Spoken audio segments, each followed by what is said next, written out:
तो कर्तृस्थ भावक, और जिस धातु की क्रियाकर्ता में स्थित हो वो कर्तृस्थ क्रियक, और जिस धातु का कर्मकर्ता में स्थित हो कर्मस्थ क्रियक, और जिस धातु का भाव कर्म में स्थित हो कर्मस्थ भावक। चार बातें समझ में आ गई। कर्मस्थ क्रियक तो जैसे देवदत्त लकड़ी को फाड़ता है कि क्रिया कर्म में नहीं है, फटना क्रिया लकड़ी के अंदर है। और देवदत्त चावल पकाता है तो चावल के अंदर जो गलना है वो कर्म में स्थित है, ओदनम पचती। दो हो गए।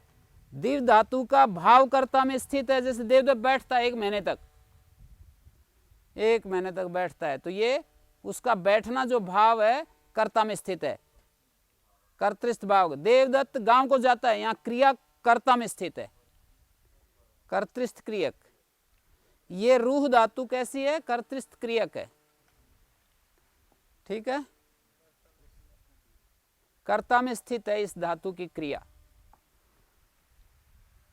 तो यहां एक नियम है, जिन धातुओं की क्रिया कर्म में स्थित हो या जिन धातुओं का भाव कर्म में स्थित हो उनका कर्ता कर्म जैसा हो जाता है, कर्मवत कर्मणा तुल्य क्रिया विषय बन जाता है। जिन धातुओं की क्रिया कर्म में स्थित हो या भाव कर्म में स्थित हो, कर्मस्थ भावक कर्मस्थ क्रियक धातुओं का कर्ता, कर्मस्थ क्रियक कर्मस्थ भावक धातुओं का कर्ता वो कर्मवत हो जाता है, कर्म जैसे कार्यों को प्राप्त हो जाता है। कर्मवत कर्मणा तुल्य क्रिया यही कहता है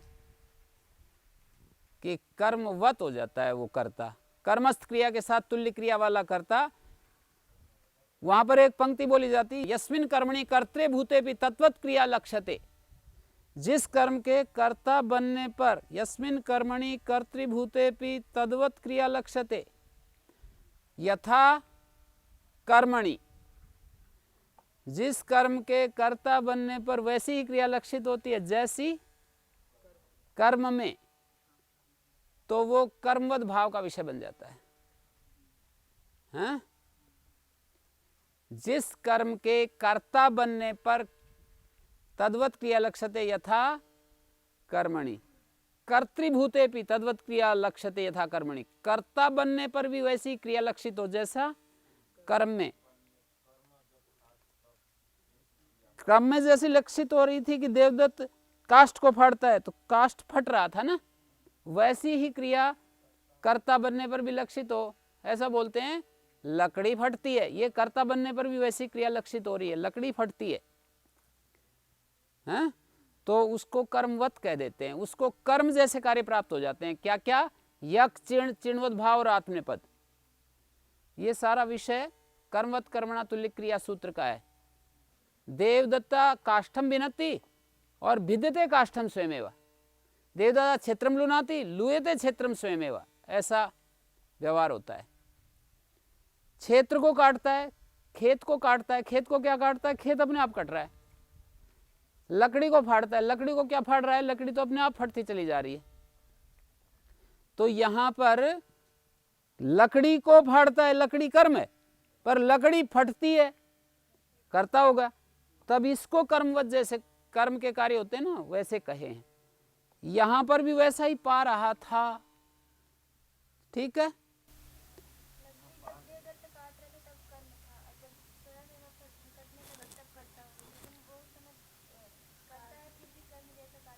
हाँ, कर्म जैसे कार्य हो जाएंगे। वो जो देवदत्त करता था वो तो वाक्य से हट ही जाता है, चला जाता है। जब कर्मकर्ता का स्थान ले लेता है तो उस वाक्य का कर्ता तो हट जाता है। देवदत्त लकड़ी को फाड़ता है, देवदत्त हट जाता है, लकड़ी फटती है कहा जाता है।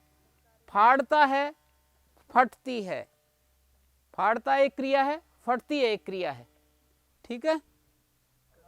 उस सूत्र को इसके साथ कनेक्ट करके एक बात बताना चाह रहा हूं, वो उसका बैकग्राउंड तैयार कर रहा हूं कि वो सूत्र जो है क्या करता है? वो सूत्र क्या करता है? कर्मवत करता है। कर्मवत करके क्या करते हैं?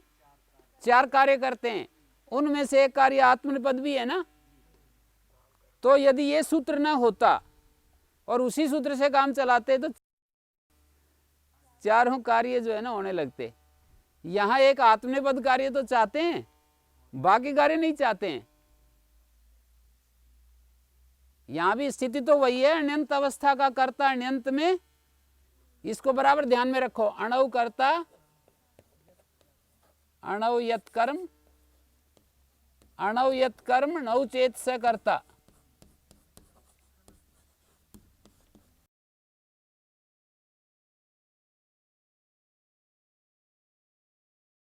हणे ये सूत्र है, अणव यत कर्म नव चेत स कर्ता। अनाध्यान एक अर्थ में विशेष मना करता है, बस इतनी बात है।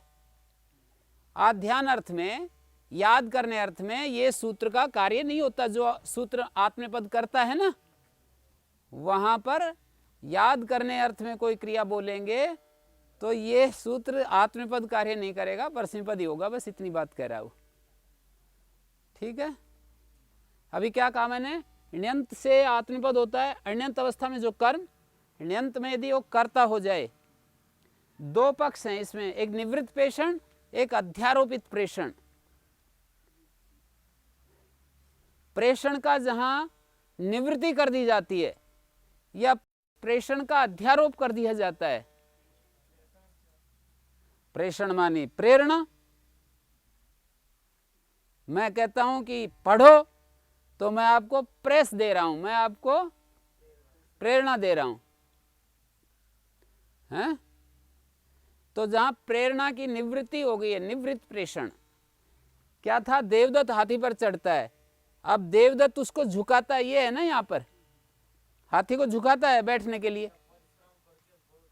तो यहां पर देखिए, देवदत्त हाथी पर चढ़ता है, देवदत्त को हटा दिया। जैसे वहां करते थे, देवदत्त लकड़ी को फाड़ता है, देवदत्त को हटा देते थे ना, फिर लकड़ी फटती है कहते थे ना, ऐसे ही यहां पर चलेगा। देवदत्त हाथी को झुकाता है, अब देवदत्त को हटा दिया, वो क्या झुकाता है, अपने आप झुक रहा है। तो कहेंगे हस्ती आरोहती। हस्ती आरोहती का अर्थ है हस्ती जो है झुक रहा है। ठीक हो गया यहां तक। देवदत्त हाथी को झुकाता है, अब वो जो है उसका जो प्रयोजक, वो जो देवदत्त की प्रेरणा थी ना, उसको हटा दिया और इसी को बना दिया कि अपने आप झुक रहा है वो, ऐसा बोलना चाह रहा है वक्ता। तो हस्ती आरोहती। अब इसमें फिर जो है णिच लाने के लिए हम क्या करेंगे, आंग पूर्वक रू धातु से णिच लाएंगे, तो देवदत्त या यजदत्त कोई भी एक कर्ता फिर लाएंगे ना, तो देवदत्त ये प्रयोजक हो गया। देवदत्त ये तो अकर्मक होगी ना एक प्रकार से धातु। तो वो जो सूत्र है अभी मैं बताया था, गति बुद्धि प्रत्यवसाना शब्द कर्म कर्म, गत्यर्थक धातु है ये आरोह। तो क्या होगा, गति बुद्धि प्रत्यवसानार्थ शब्द कर्म अकर्मक। अकर्मक अण्यंत अवस्था का कर्ता अण्यंत में कर्म हो जाता है, इसको फिर कर्म कर दिया। हस्तिनम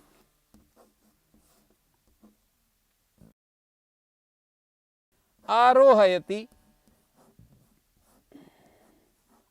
रू धातु से णिच लाएंगे तो आरोही बनेगा ना, आंग उपसर्ग है, रोही, शप और तिप, आरोहयति बन गया ये। ठीक हो गया यहां तक। देवदत्त हस्तिनम। अब इस प्रेषण को फिर हटा दो, इस प्रेषण को फिर हटा दो, देवदत्त को फिर हटा दीजिए। णिच प्रत्यय आए ना, अभी उदाहरण तो चौथी स्टेज में बनेगा इसी सूत्र का। ये जो सूत्र, यही अर्थ होगा जो ये पहले वाक्य का अर्थ है।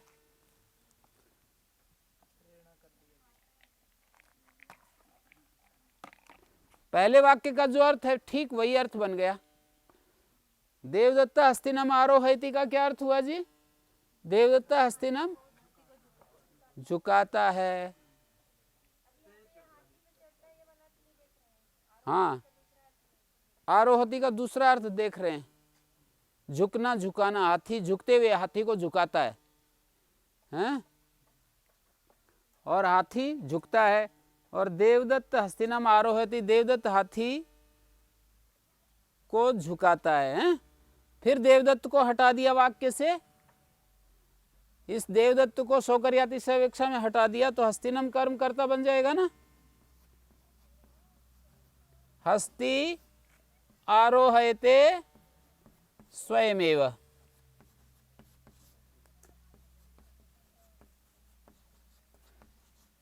ठीक है, इस तरह से ये चौथा वाक्य बन गया।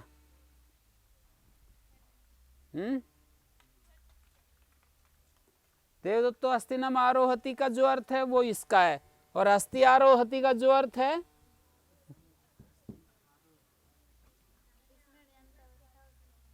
हाँ ये ण्यंत है, आरोहते नीच है, ये बिना नीच के है। हस्ति आरोहति, हस्ति आरोहते स्वयमेव, इस तरह से ये वाक्य बन रहा है। निचश्चैति कर्तभिप्राय क्रियाफले सिद्धमेव आत्मनेपदम। निचश्च सूत्र तो पढ़ ही रहे हैं ना। निचश्च निजंत से आत्मनेपद होता है, क्रियाफल कर्ता को मिले तो उससे आत्मनेपद सिद्ध ही है। अकर्तृभिप्रायार्थो यमारंभ, ये सूत्र जो है अकर्तृभिप्रायार्थ है। ण्यंताद आत्मनेपदम भवति, ण्यंत से आत्मनेपद होता है। कथम, काश का देखिए, ण्यंताद आत्मनेपदम भवति कथम, अणौ यत् कर्म नौ चेत तदेव कर्म भवति, सैव कर्ता भवति, अनाध्याने आध्यानम वर्जयित्वा।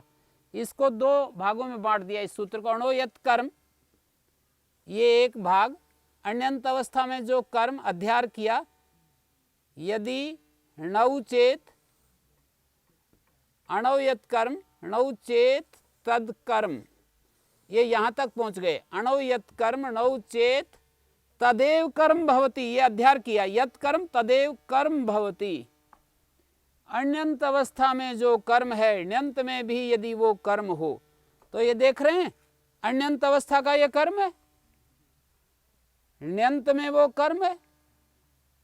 अण्यंत अवस्था का कर्म ण्यंत में भी यदि कर्म हो, सूत्र के अर्थ के अनुसार किया मैंने। अण्यंत अवस्था का जो कर्म है, ण्यंत में भी यदि कर्म हो, देखो अणौ यत् कर्म नौ चेत, काशिका में लिखा है तदेव कर्म भवति।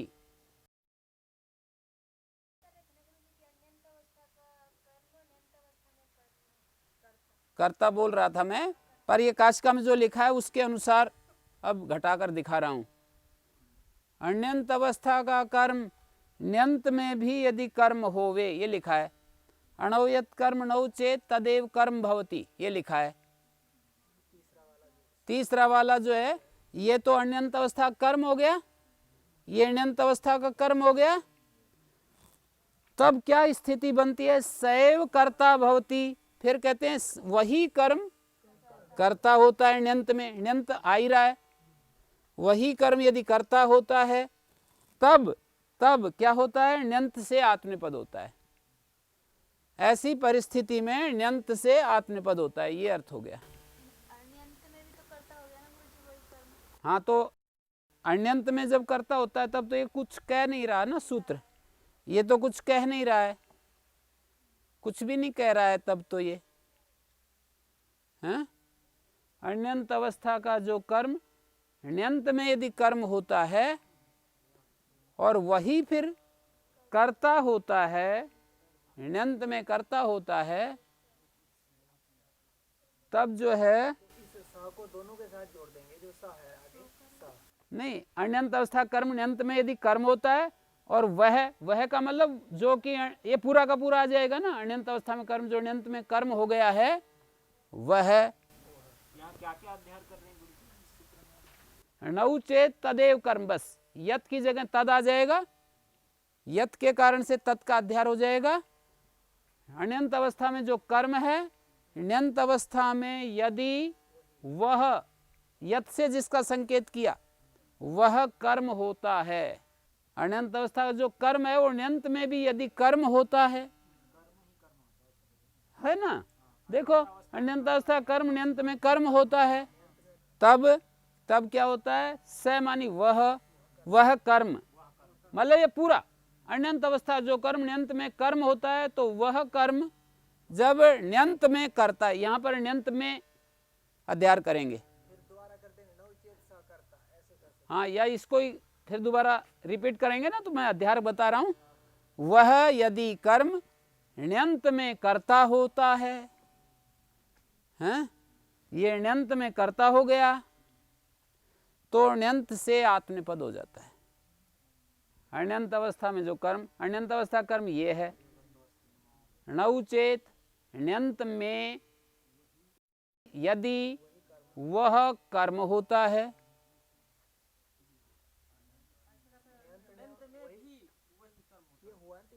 हो गया ना ये अण्यंत अवस्था का जो कर्म, ण्यंत में भी अध्याय कर लो, ण्यंत में भी यदि वह कर्म होता है, यहां कर्म हो गया, अण्यंत अवस्था कर्म ण्यंत में भी यदि कर्म होता है तो वह कर्म जब ण्यंत में कर्ता हो जाता है, कर्म कर्ता हो जाता है तो ण्यंत से आत्मनेपद हो जाता है। वही कर्म ण्यंत में कर्ता हो जाता है तो ण्यंत से आत्मनेपद होता है, हैं? तो यहां आध्यान को छोड़कर